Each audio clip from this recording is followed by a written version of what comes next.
Welcome back to the Beyond the Wire podcast. I'm your host, Tim Keller. Along with me is Mr. Matt Disher. He's got a nice little mustache going right now. And we have a fantastic... That's what you call it? Yeah. We have a fantastic guest this week.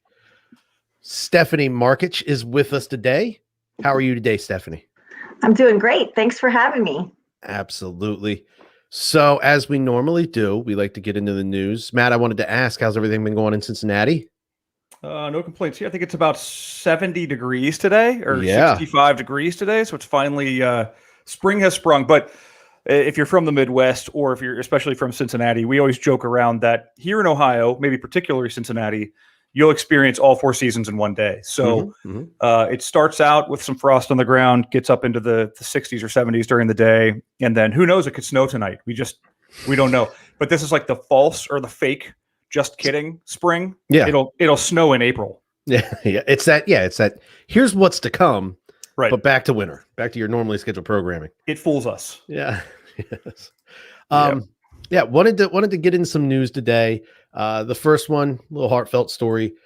We had a World War II veteran receive his medals on his 100th birthday. Lieutenant Bill Allen was awarded the Bronze Star, and he got a replacement for his Purple Heart that he lost when he was evacuated from a hospital back in 1945 for his service in World War II. He was a platoon leader with the 29th Division in Europe during World War II, got himself a Purple Heart and a bronze medal, and they gave it to him at his assisted living facility out there in the courtyard. Fantastic story. It was nice to see something like that. Wish more military stories were like that. Because the second one I have is the COVID ROMs that are being served. So with the COVID restrictions, they can't have everybody in the chow hall. So you can kind of swing by. You'll get yourself a styrofoam flip-top box with some supposed food in it. And if you go over to Military Times, there's some photos of some of these, as I said before, so-called meals provided. I'm looking at one here. It's 3 meatballs with about 17 peas and a dinner roll that was served to somebody. We have a corn dog and about 7 curly fries. So some of these meals are rough. A cup of chili with just a full hot dog laid out in it.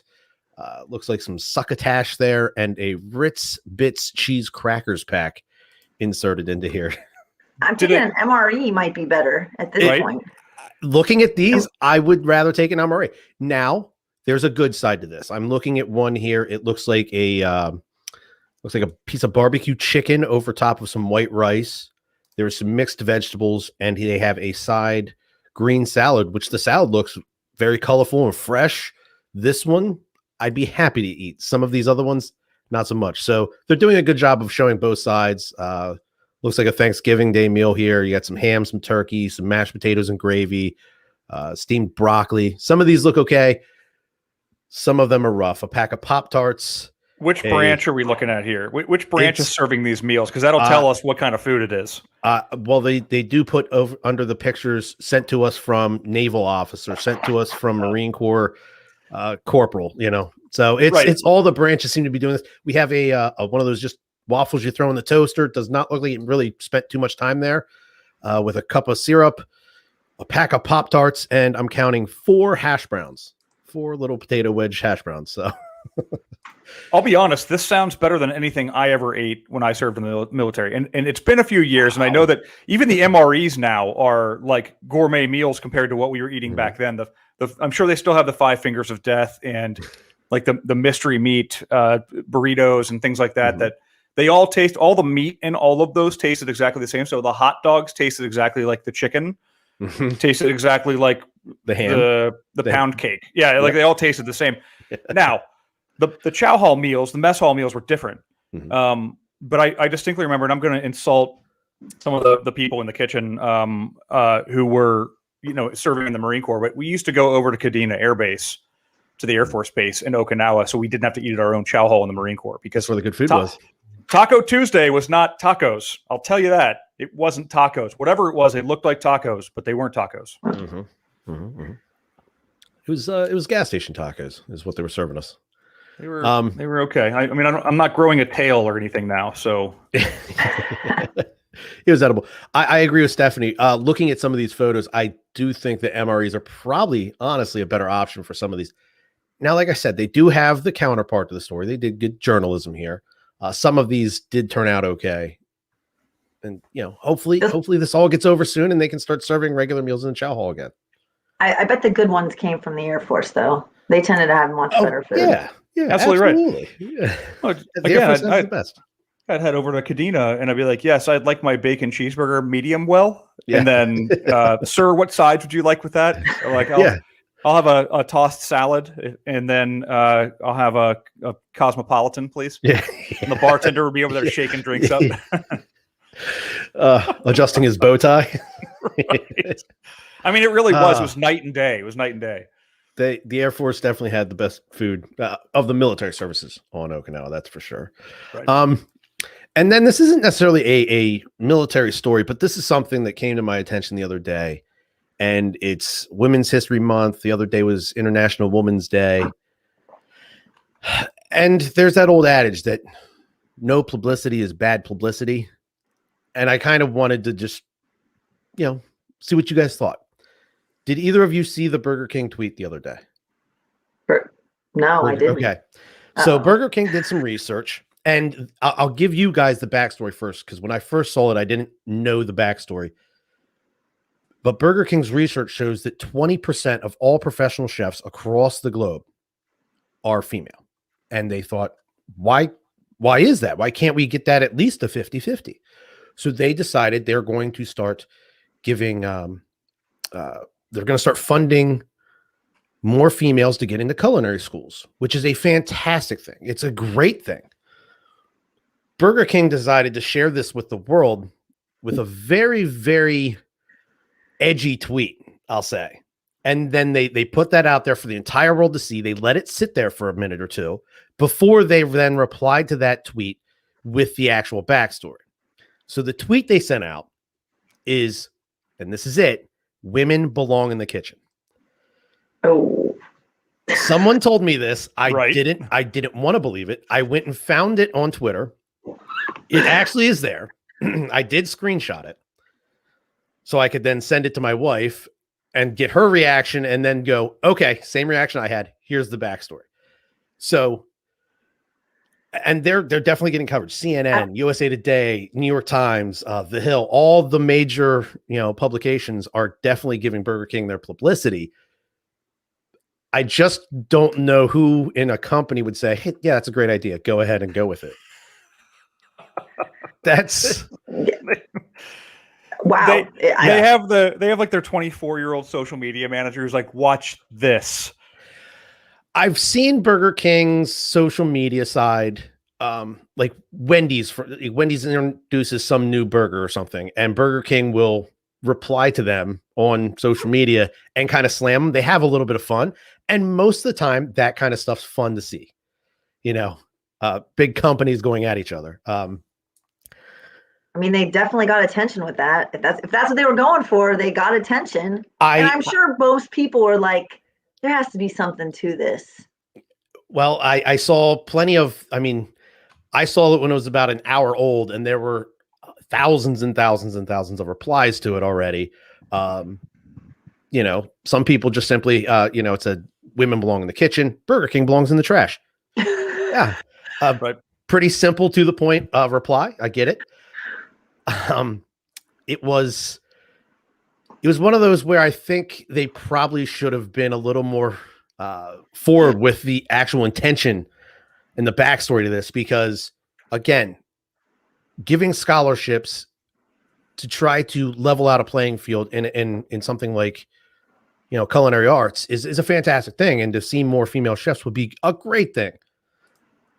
I think people would be shocked to learn that stat. I was pretty shocked. Only 20%. That's like, wow. Once I, clicked on the tweet and you then see all the replies, which then immediately shows you Burger King's own replies. That's another thing. If you just read the original tweet, that's all you're going to know. If you don't actually touch it and it opens up the replies, the top two are Burger King saying its very next line is, of course, if they want to ... And then says, during our research, we found that only 20% of the world's population of chefs are of the female gender. We would like to even this playing field out. So we're proud to announce that we've started this scholarship fund to get more women into culinary schools, which is, again, it's fantastic.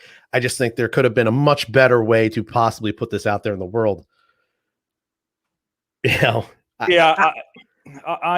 of the mindset that, I mean, their intention was to get the attention. It was to get on the headlines, and then they probably intended like, wow, if people receive this wrong, let's go ahead and erase it. But they still got the attention they needed, and that's how every media story is. Make it sensational, make it a headline, and then even if they have to change it or retract it, nobody sees the retractions or changes. They see the initial story. So this got them, and it's still getting them. We're talking about it right now. This got them the attention they wanted. I have a Burger King right down the street from my house. I don't think I've been to it once ever. Yeah.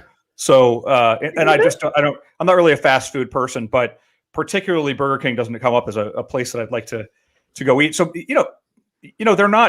they're competing with, the Chick-fil-A's of the world who are just killing everybody right now. Chick-fil-A is like the best.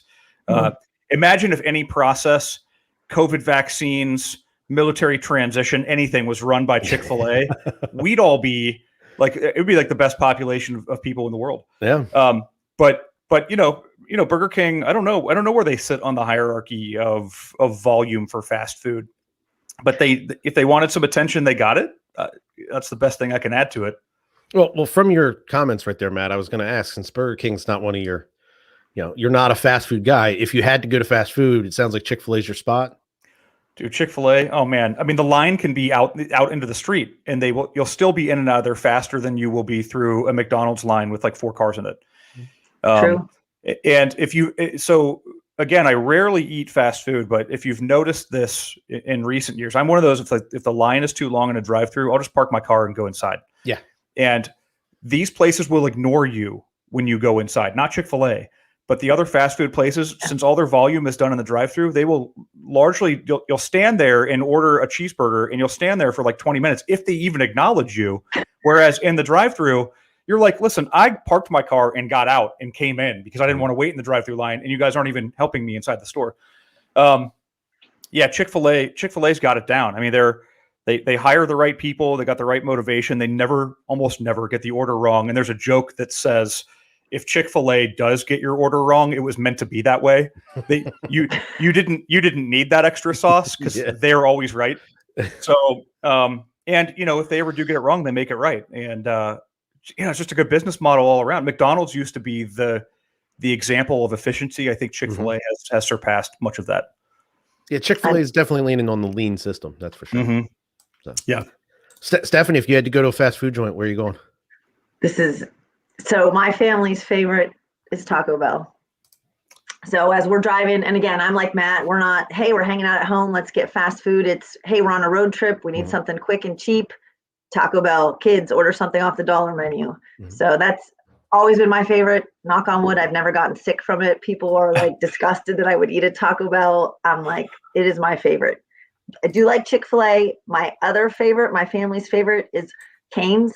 We'll get the tailgater chicken pack. I think there's like 25 chicken fingers. I have 3 kids, so it's like perfect amount of food for all of us. Their chicken's pretty good too. I've never eaten in a Burger King since I lived in Germany back in 2003, when that and the Popeyes were the only fast food restaurants on Ramstein Air Base. Oh yeah. Yep. Yeah. Taco Bell's good. Taco Bell's good. I like Taco Bell too. Again, the one, so where I live, we have this ongoing joke in our community Facebook page that Taco Bell's dining room is closed. They had some issues with I guess with some leadership or some staff just walking out of the place and not showing back up for work. And so there was this period of time where the dining room was not open. This is pre-COVID. And so they put a sign up on the door and it said that the dining room's not open. So now we share this picture in this community page. Whenever somebody's like, oh, is Taco Bell open now? Somebody always puts that picture of the sign on the door back up. And I think now the joke is that picture from the sign that's being shared is not even from our Taco Bell, but people keep sharing it. And it's become its own little joke. Yeah, it's just become its own little thing. So it's kind of interesting. Yeah, I didn't personally see it. There was a local Little Caesars that had a sign on the window that just said, "We all quit, closed." It's like, hey, okay, fun. If I had to pick a fast food spot, I would probably go with Arby's, I guess, if I'm going to go Mhm. somewhere close to me. But yeah, my kids, the Taco Bell as well. And they got the taco pack, like 12 tacos. There you go, kids, 12 tacos for the three of you. It's 4 tacos each, figured out. It's quick and easy. But yeah. Now, if I was back in California, In-N-Out Burger is by far my favorite. Oh, yeah. That hands down, I would go there. Yeah, In-N-Out Burger actually qualifies as like what I consider fast food. Like I would say Five Guys, but they're not necessarily like fast food. And I don't go to them that often, maybe once a year. And I'm like, man, I'd really like a good burger, but I don't want to go to a sit down spot. I'll go to Five Guys. I get Five Guys. I order my burger, my fries, my drink, and they're like $18. I'm like, yeah, that's why I don't come here that often. And then, a year later, I'm like, oh, I want Five Guys and hit with that pricing. Yeah, man. I mean, In-N-Out Burger it's like the gourmet. And even in California where they are, or I guess it's on the West Coast. So I looked into this one time. I was like, what if we franchised one of these and had our own? And they won't go beyond a certain point in the United States because they don't want to freeze their food. Yep. And so they have to deliver it fresh to wherever it goes. So even in those places where In-N-Out Burger is like a regular staple, so it's like around here it's McDonald's or whatever, the drive-through lines are still just packed. Like it's like everybody goes there even when they could have it every day anyway. So when you're visiting Southern California and you're like, I'm gonna go get some In-N-Out Burger, and the drive-through line is like down the street, and you're like, oh man, is this really? So I'm going to go inside, and they probably take care of you inside too, unlike some of the other places around here. Yep. Anytime I have anybody locally that's going to go out west for the first time, niece went out to Arizona last year. Buddy of mine went out to Vegas to get married about a year ago. Make sure you hit an In-N-Out while you're out there. You're going to like it. So everybody loves it. So now I want a burger. It's still a little early for that, but yeah, I agree. All right, let's get into our guest a little bit. Stephanie, I'll be completely honest. When Matt booked you, he puts our guests on the Google Calendar. That way I have a heads up of who we're going to talk to. And I found you on LinkedIn, and you went to West Point. And I'll be honest, I should be possibly more impressed with Harvard, Yale, things of that nature. But when I see somebody went to West Point, I immediately go, wow. Oh, so how'd you end up at West Point? Let's talk about that. Yeah. So I grew up in Southern California. Okay. My dad was a homicide detective for LAPD. And prior to that, starting that career, he enlisted out of high school. So he decided, he went to college for a year. So he actually received an appointment to the Coast Guard Academy, and he passed it up and ended up going to Wyoming to wrestle. So he was an alternate for the Olympics, and then decided, I'm going to serve my country. I'm going to enlist. And so he was a Special Forces Green Beret communications guy, did his initial enlistment, and then got out and was, hey, I want to go to LAPD, homicide detective. My dad grew up in Michigan. He had an uncle that had moved to California, but this was his dream. So married my mom, moved to California. So I had a really fun childhood. Yeah. My dad didn't trust anyone, no guys ever wanted to date me. My dad was very hard on me. That's a good dad. That's a good dad. Yeah. So college came around. He's like, hey, have you ever thought maybe you should go to West Point? I'm like, what's that? He's like, it's school. You'll learn leadership. You'll figure out what you want to do. You're going to be in the Army for 5 or 6 years after. You'll have a job. You'll have no debt. This is the greatest place to go. I'm like, sure. Okay. So it's the only place I applied. Okay. I found out, so I'm like, sure, I'll apply. I did what was early action back then. So I had everything in October of my senior year in high school. And so to take a step back, I ran cross country, played basketball, and ran track in high school. I was captain of all 3 teams, MVP of basketball. I wanted to potentially play in college. And so after I submitted everything, I had reached out to the coach at West Point. I found out I got in on Christmas Eve. So Senator Dianne Feinstein gave me my appointment. That came on Christmas Eve. And then my letter from West Point came the first week of January. My dad's like, sign it, send it back in. I'm like, okay. Yeah. Never visited the place. Was like, I'll be fine. Yeah. Kind of thing. I did end up going out on a trip with my dad to check it out after, but I'm like, I don't really care what the school looks like. I'm getting a degree, fine, I have to be in the Army. Yeah. definitely was tough, but understanding growing up with my dad, who was brutal. People are yelling at me because they have to yell at me. Like, my dad loves me. He's yelling at me because he wants me to be a better person and whatnot. But like, strangers yelling at me, I'm like, just don't be the worst person. I can handle it. Just don't be the worst one. Don't be that one. Much like being in the military at all. Don't be that one. You know, there's always one that's getting yelled out and singled out. Like, just don't be that person. Yeah, that's it's kind of the trick to the military, at least for boot camp and basic trainings, is, you know, whoever your top guy is, top person is, they have that spotlight on them. So they're held to a certain standard, and it's very easy for them to gain attention in both positive and negative light. So it's a little rough. And then you have the small group of individuals at the bottom, and you don't want to be one of those because it's constantly that negative light on you, and that gets that negative attention. You find yourself that home right there in the middle. Yep. I know I was week 4 or 5 through basic training. My senior drill instructor had to ask me my name, and I go, I'm doing something right. Yep. I'm not getting. I would, you know, it'd be great to be that top, you know, that top individual. We had a guy who went to VMI, could have been an officer. He decided he wanted to go enlisted, was just an absolute stud. So, you know, very early on, I was like, well, he's going to be that guy. So I can't be that guy. And I don't want to be one of those guys. I'll live right here. And I had the same advice. My recruiter was like, just sit in the middle of the pack, and same thing. Probably by the end of boot camps, a couple of my drill instructors didn't even know my name. So I was like, I'm doing something right, or they would call me somebody else, which is even better. So it's like, I'm going to go do whatever I want, and you're going to yell at Stucky down the hall, you know. The only way that goes wrong is when they're trying to get your attention and they're calling, you know, in your case, hey Jones, and you're not responding to Jones. Recruit Jones, and you don't turn around again, then they're gonna, you know, and then they're up in your face like, why did you respond? You're like, my name's not Jones, sir. So hold on, I want to talk about something. So about West Point, because I have a 10-year-old at home, 10-year-old boy, and he and I talk about. So I realized that at one point when I was a kid, we never really talked about college, and it wasn't until I was probably about to graduate high school that we started talking college, because I always decided I was going to go in the military, and so I'm starting these conversations with my son now, just to get it in his head. And so my wife's family is from Nebraska, and we've visited Nebraska. We've been to Lincoln, Nebraska a few times and love that college. My wife went to Miami. I went to University of Cincinnati and NKU here in Cincinnati.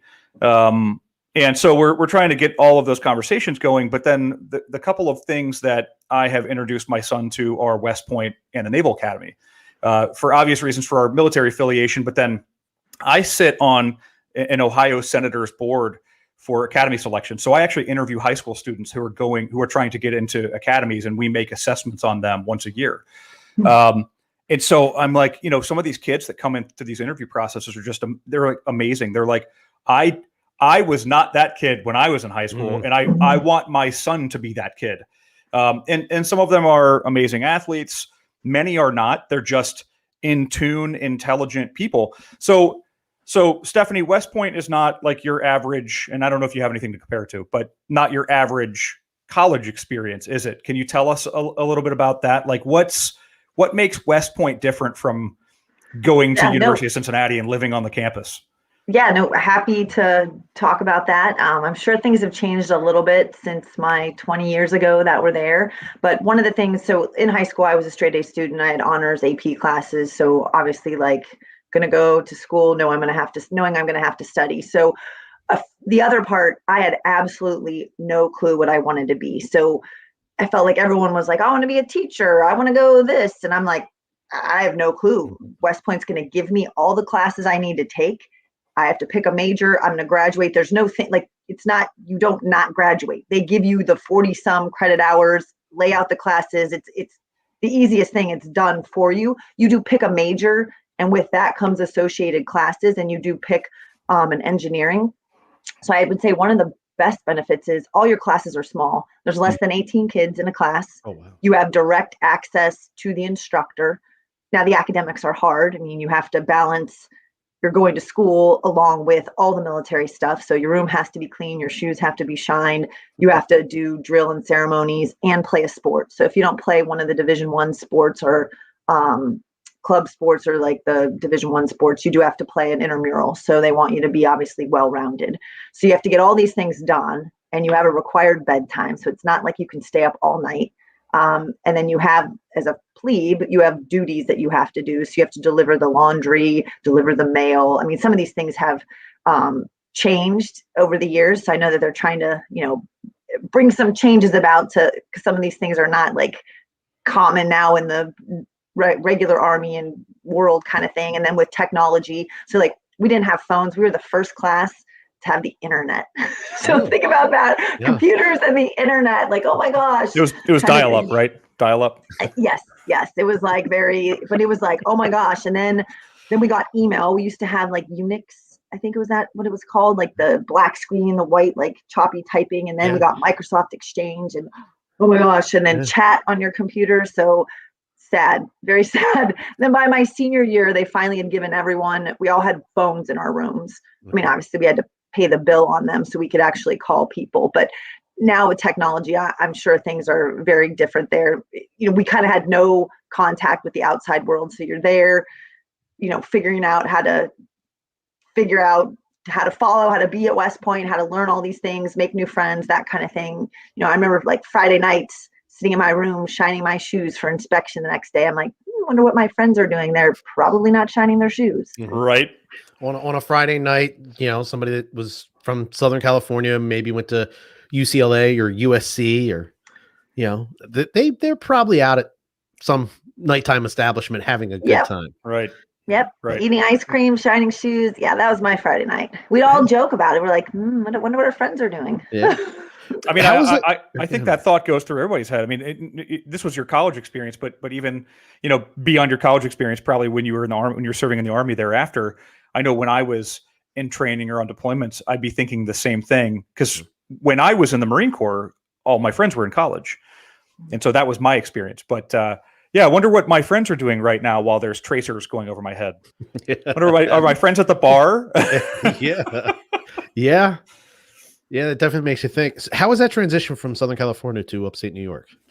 Well, if you Google winter of 96 was the worst winter on record. So I hated snow. So growing up, we had mountains behind us, and my dad was like, you play sports, you're not allowed to ski, you can't get hurt. I never was. I'm like, oh, it looks nice up there, but I want to be nice and warm. So get to West Point, we leave for Christmas and we come back, and it's literally shut down. Like West Point doesn't shut down. The airport shut down. A third of the Corps could not come back. The power went out. We were eating peanut butter and jelly sandwiches in the mess hall. It was unreal. They had to postpone training a couple days. Snow was feet high. Yeah. Like, this is miserable. Like, I don't ever want to see snow again. Eventually it melted and got over it, but that was like my first winter. It was ridiculous. I remember 96. I'm from Pennsylvania. 96 was a massive blizzard for the Northeast. Yep. So I can imagine that upstate New York got hammered. So you picked a great first winter to have outside of Southern California. Yeah, on the Hudson, the breeze coming off the Hudson, and now they have earmuffs for cadets. There was not an earmuff thing when we were there. Like, females had their hair up, ears are sticking out. Like, it's suffers. Hurry, let me get to my room. Just brutal. So you get done with West Point, you graduate. Where do you find yourself after West Point? So I was a transportation officer. So I did my training in Virginia. I actually had a brief stint where I stayed at West Point after graduation. So I was called a graduate assistant coach. They probably let about 30 second lieutenants stay and help out the sports programs there. So I ended up helping out the strength team. So I worked in the weight room with the football team, the women's basketball team, because I had played and coached basketball while I was there. So that was an awesome 6 months. My sister's 2 years younger than me, and she also a West Point grad. So it was kind of cool to be there an extra 6 months while she was still there. Then I did my training in Germany. So my first assignment was in Kaiserslautern, Germany. So I had just gotten married, and my husband went over with me, and to a young lieutenant, it was the best assignment. I had such a great time. I had a cool job. My soldiers delivered the mail all over Europe. That was my first job. And then my second job is I worked at Ramstein Air Base with the Air Force after 9/11. So everything that was coming in to Germany to be transloaded onto smaller planes to head into Afghanistan and Iraq, and we even sent people to Turkey until they had to come back. So that was I had a very good experience. It was a great time, despite the situation in the world. And to be in your 20s, and like my husband and I own nothing. We're like, we're not buying anything. We're spending our money on traveling. When will we ever get this experience again? So try to get in, see as much as we could. So yeah, it was a good experience. Right. That's absolutely awesome. It's absolutely awesome. Be in Europe in your 20s. Like you said, we're probably not going to live here long term. So we don't need to invest in property. Let's take this money and make memories. That's one of those things that I never really had. Like, nobody ever told me this in the military. Not that I was often in a place to go jump on a train and travel, but like my brother was stationed in England in the Navy, and at one point in time they got on the channel, the channel tunnel, the tunnel, whatever, and went over into Europe proper and went to see some places. But I talk to people. I mean, for a living, I talk to people leaving the military now, and they're like, yeah, I'm stationed in Germany and I've been to 15 countries, and I, went into here and went over there and spent some time in Italy. Of course, on the flip side of that, I talk to people who are stationed in Italy right now, and they're like, we got here in January of 2020 and have been sitting inside of our apartment the entire time. Yeah. So, but that's one of those advantages, Stephanie, that we talk about in the military, is that you get worldly experience. You get to go see things that, I mean, you have probably been to places, and I know I've been to places that my friends cannot claim that they have ever visited or will ever visit. Places that people aren't allowed to go these days, but who gets the opportunity to have an all expenses paid all expenses paid trip to Europe, long-term trip. And you probably did it right, because you got to go see some things and you got to spend your time seeing the sights, and who knows if you'll ever get that opportunity or time ever again. Yeah, it's not so much a vacation. When you get Liberty, you get a 96, you get that long weekend. It's up to you to make the most of it and turn it into that vacation and build those memories. I often still look back and go, man, I should have spent more time going out and checking things out. I know when I was in California, Sundays, a buddy of mine, we just take Sunday drives. We just get in the truck and start driving in a certain direction, and hey, let's turn right, let's turn left, and we just find things. We'd end up in places, and we're like, and then all of a sudden you're in Mexico, and you're like, I'm not supposed to be here. Same thing. I did the same thing at Camp Pendleton. Well, then Japan. So we were in Okinawa, and of course we're on an island. So there's you could jump on a plane, but that might be logistically harder to. And then where are you going to go? Into China or something? Maybe, I don't know. But I would go scuba diving at all the hot places. Okinawa has some of the best scuba diving in the world. So I'd go to these places that people travel across the world to go see. And I'd literally grab all my stuff and walk down to the beach and go into the reef, So yeah, man, you gotta experience it. And that's one of those advantages of serving in the military. Definitely. So you spend your time in Europe. Is that the end of your Army service, or do you come back? No, I did come back. So at this point in my career, it was time to go to the captain's course. So I came back, went to the captain's course. As I finished up the captain's course, I was pregnant with my first son. And then at this point in my life also, my father had cancer again.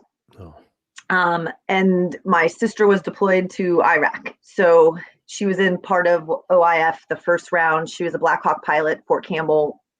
There she is. So this point in my life, I'm like, okay, I have to make some decisions. So I showed up to my unit right after. So it was at Fort Eustis.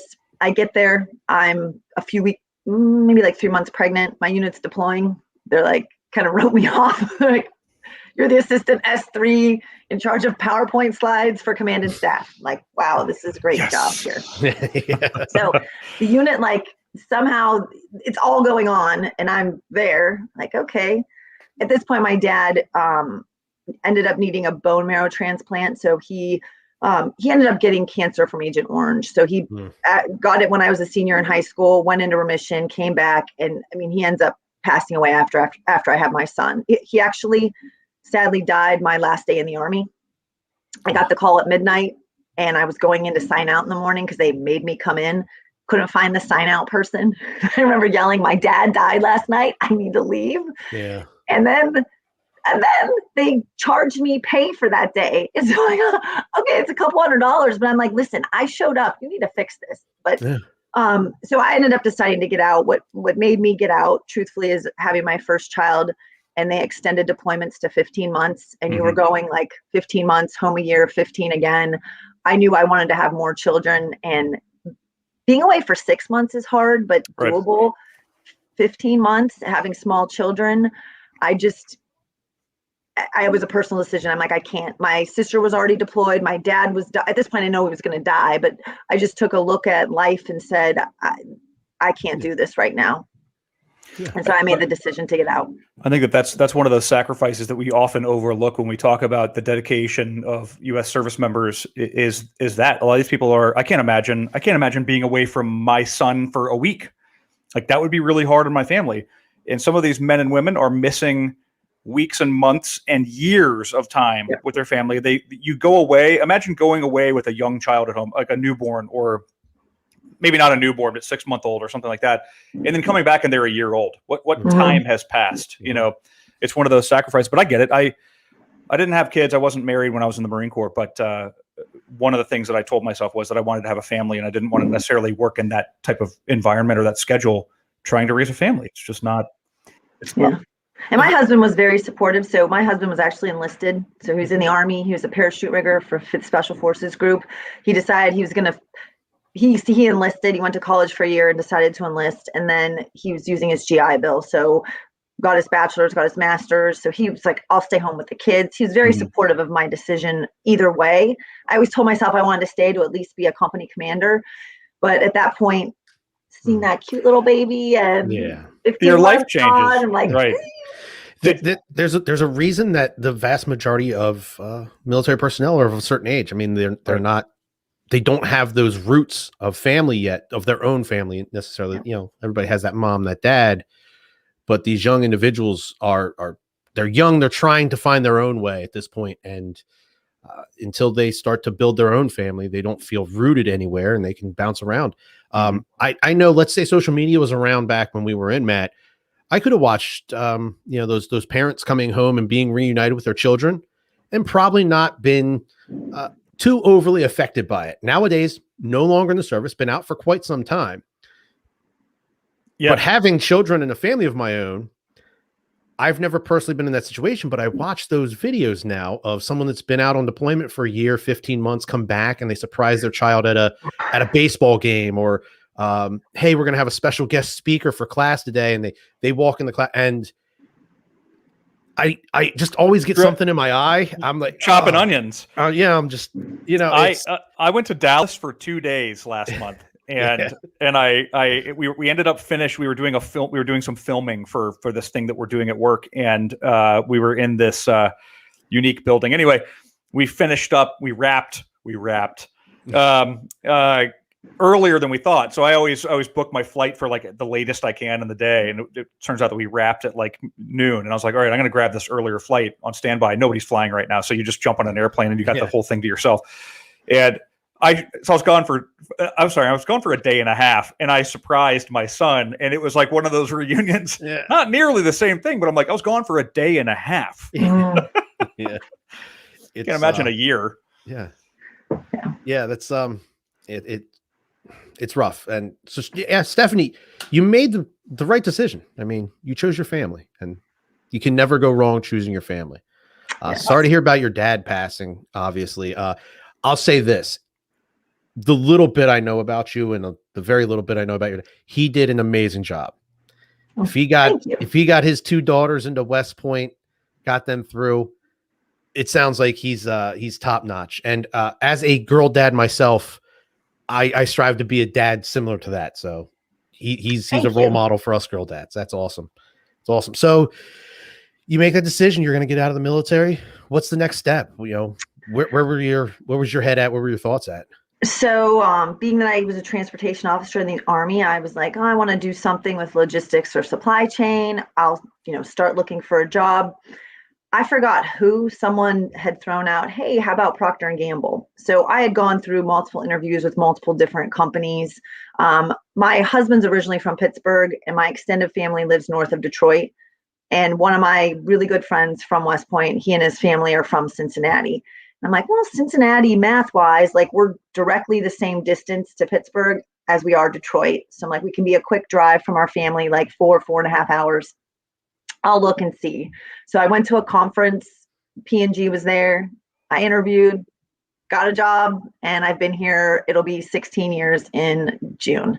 Part of my desire for choosing P&G was like global company. They have places all over. I can do lots of different things. I've been in Cincinnati for 16 years. By choice, though. By choice. Yeah. It's good to have those opportunities. You get with a big company and you can say, if in 4 or 5 years I decide, hey, you know what, I want to go back to Southern California. Procter & Gamble's got a spot down in San Diego. Hey, that'd be by the way, let's be honest, I would have gone back to Southern California by now. Yeah, true. Again, husband from Pittsburgh. Yeah. Right. Yeah, I get it. Not really wanting to go to Southern California. How would he do in Southern California over the winter? Is he a fan of the wintertime? I would imagine he is. From Pittsburgh. He shovels the snow outside. Okay. Kind of. I don't know that he's out playing in it kind of thing or enjoying it like that, but obviously handles it better than I do. I'm like, hey, you can drive. Yeah. It's snowing. I'm like, I'll be working from home. Yeah. Don't snow. Right. Yeah. Pittsburgh gets some decent winter weather. So I assume possibly he was, you don't necessarily have to be a fan of it, but you're built for it. You know how to handle it. I believe he likes 4 seasons, and we do not have that here in Ohio. It's like summer, winter, summer. Right. Right. Yeah. It's again, we're in like the fool's spring right now, or whatever they call it here in Cincinnati. It's the fool's spring. It's totally going to snow next week. Totally. Right. It's going to rain one day, and then boom, it's going to be wintertime again for like 3 weeks. And then suddenly it'll be 90 degrees and the mosquitoes are out. Yeah. We're in the same thing here in central Pennsylvania. Yesterday was very nice. Today's going to be even a little bit better. But everybody is of the understanding that it's going to get down into the 30s again here, at least for about a week. And then maybe we'll actually see some springtime. Tim, do you get the cicadas where you are? Yeah, occasionally. Some years are worse than others. Well, we get the 17-year cicadas this year. I was going to say, I did read an article that they're supposed to be. Yeah. It's crazy because the last time it happened was the year that I got out of the Marine Corps. I guess it was 2004. Okay. And so I came home and like trying to have barbecues and stuff like that when it got warm out. And there are these gigantic bugs running into everybody. And my brother's dog was eating them all. Anyway, that's happening this year. Yep. So I don't know when that happens. I guess is it an April, May thing? Stephanie, do you know? I don't even know. I think so. Or maybe I feel like June because you might be right. I remember 2004, we were driving up from Virginia to Pennsylvania and they were like everywhere. Yeah, everywhere, loud, hitting your car. Yeah. Flying in your hair when you're like walking through the parking lot. It's crazy. And they're noisy. Noisy. Yeah. Stephanie, you and I run into each other from time to time at different events, veterans events. Tell us about that. Like you spend some time working on the veteran hiring initiatives for Procter & Gamble. So after starting with the company, so I have a day job. My current day job is I work on our P&G Kroger team and I support our baby care business and I do some analytics there. But one of the other things, since when I came to the company, I was really impressed with the recruiting team, the military recruiting team. And I was like, I want to be a part of that. So at P&G, doing any kind of recruiting is kind of an extra duty, extra job. So I volunteered to help out the recruiting team. And so I've been doing that. I think I probably started the year after I started with the company. And I don't even, Matt, what did I meet you like 10 or so years ago? We've been at so many events together and talked, but it's really a passion area of mine. So with P&G, we do a lot of, so one of the conferences we always attend are the Service Academy career conferences. So people who have attended and graduated from the 5 service academies have alumni conferences 4 times a year. So on behalf of P&G, we go there and we talk about the transition from the military to the civilian world. So really trying to educate and help people like, hey, do a self-assessment, figure out what you want to do. This is how you interview, really giving people tips. I do feel like the transition from military to civilian is one of the toughest because just you don't know. Like it's just every year, every conference I go to, it's still surprising at how many people really don't know. They don't even know what they want to do. Just trying to figure that out and then get comfortable interviewing.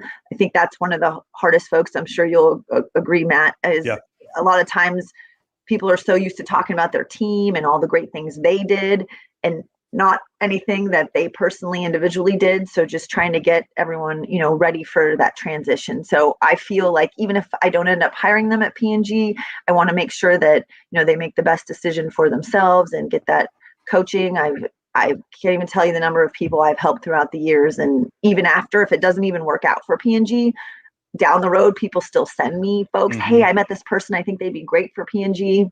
Right. And then with Matt, like I've done a lot here in Cincinnati as well from like military veteran standpoint. I'm currently the vice president of our West Point Society, and I lead a high school leadership and ethics seminar. We had our 9th one this year. And I've done stuff with Matt here in Cincinnati, really trying to get all of the companies together, networking, helping veterans.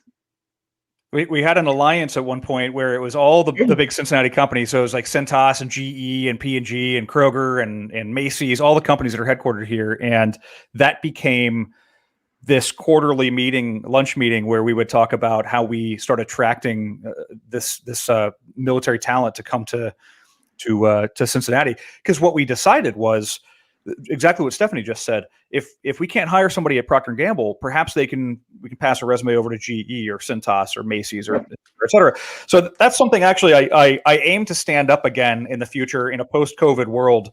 I stepped away from the military space for a couple of years and pursued some other things in my career, and I've come back to it now. And it is also my passion area. It's like what I enjoy doing. And now I joke around. I get paid to do what I like doing. And it's a great community. We have, a lot of things that we can do, but here in Cincinnati, we've got all these different organizations that have raised their hand to say, we'd like to participate. And what I found is a lot of companies, if they don't have subject matter experts within them, sometimes they need guidance from those of us who've been doing this for a little while. And so they might not have the resources to build a program or house a program, but that doesn't mean that they're not interested in hiring military. So it's one of those areas where we can counsel those transitioning service members and try to attract them to come here. But yes, Stephanie and I have been in multiple meeting rooms together, sitting at the same table. And then we bumped into each other out in Los Angeles for the Student Veterans of America event last year. So, it becomes one of these things where you start seeing the same people in the same arenas. So I'm really looking forward to, as much as we were talking about traveling and being away from your family and being away from your kids, I am looking forward to the post-COVID world where some of these events start hopping off again and we can get into some of these venues again and start having these conversations face-to-face instead of on Skype or Teams or whatever. Stephanie, Kroger's got to be a massive account, I assume, for Procter & Gamble, yes? Yes, they're the top grocer in the country. So, yeah, it's a...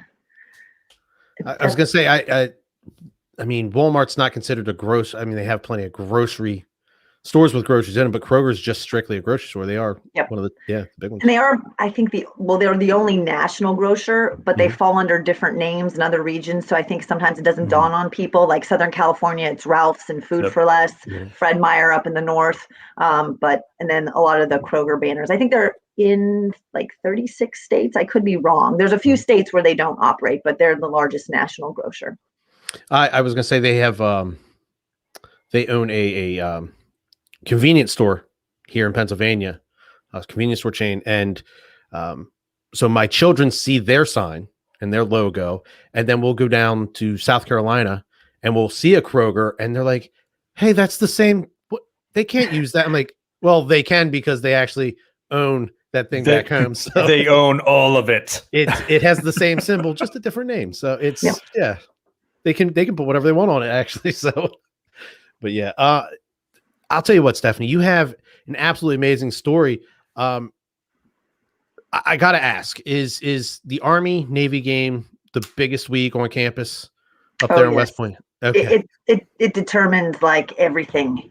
And so when they were in that losing streak, we won when I was there, not all years, but to be there and not win. I mean, even now we have a local Army Navy watch party. It's usually just Army. We did it a few years with Navy. And then when they were kicking our ass, it was like, this is not fun. This is not fun. So we all get together every year. I mean, the year we finally beat the win streak or the losing streak and we won, we're standing there. People were like tears and singing the alma mater. So it definitely is a sense of pride. It's the biggest thing. Well, the game there for quite some time was played in Philadelphia, and I always wanted to go to one. You have to. It's an experience. As a Marine, I just feel compelled to root for Navy. I will say this year, the teams always have like a special uniform for the game. When the teams unveiled their uniforms, I said, "Oh, the Army's going to win this year." I said, "Look at that they can't come out on that field and lay an egg wearing that." I was like, "Man!" So, congratulations, the Army this year. They had a heck of a game. They looked great in those uniforms. But I actually wanted to. I never got to talk to anybody personally that was this closely involved with that game. So yeah, I wanted to know if it was honestly that big of a deal, because I see the kids in the stands, and it seems like it's that big of a deal. That's for sure. It is. It definitely is. All right. So, Matt's got to get out of here, so we're going to cut this one about 10 minutes short. But Stephanie, again, fantastic story. Again, your dad did an amazing job, and thank you to both you, your sister, and your father for your guys' service. Thank you. Thank you so much for having me. This was great. Sorry about my headset ordeal earlier. It's okay. Technical difficulties happen when we're doing this. And we can do it again sometime and have another conversation. But Stephanie, I sincerely appreciate having you on here. I appreciate you coming to talk to us. And it's been a little while since we've connected. So it's good to see you again, as always. And thank you for the work that you do in this space, too. I think one of the intentions of the podcast when we put it together was to have these conversations about what happens after the military. And I think that yours is one of those stories as well, that it serves as another example of what your post-military career can look like. And so, of course, I appreciate you putting your work and effort and passion into helping more people transition out. So thanks for being here today. Well, thank you so much for inviting me. This was great. I really enjoyed being here and talking with you both, and happily would do it again sometime. Absolutely. Thank you very much. You two out there in Cincinnati, enjoy that second winter that's coming, because we know it's happening. So for everybody else, you can find us on all the social media platforms. Give us a like, give us a follow. You can find us on all your major podcast platforms as well. Give us a like, rating, and review. It helps us find new listeners. We appreciate every one of you. And until next week, we'll be right back here on the Beyond the Wire podcast.